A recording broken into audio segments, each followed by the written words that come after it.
Pernah tak kau rasa macam kau selalu yang salah? Atau tiba-tiba ragu-ragu dengan memori kau sendiri? Ini mungkin tanda gaslighting. Bunyinya macam rumit, tapi sebenarnya senang je nak faham. Bayangkan kau seorang sim.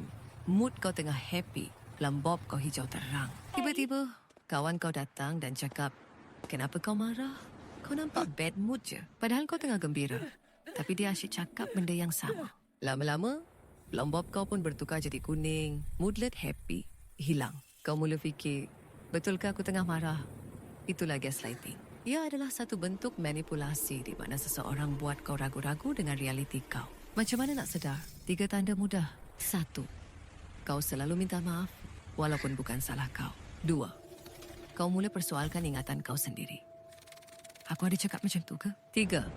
Orang tu selalu menafikan apa yang dia dah cakap ataupun buat. Isu jadi apa nak buat? Mula-mula, sedar yang perasaan kau tu valid. Bercakap dengan kawan yang kau percaya atau orang dewasa. Bayangkan kau ada butang undur dalam hidup. Tekan butang tu dan percaya pada versi kau. Ingat, needs bar emosi kau sangat penting. Jangan biarkan sesiapa pun hack sistem kau dan buat kau rasa down. Kau kuat dan realiti kau adalah milik kau. Jaga diri, okey?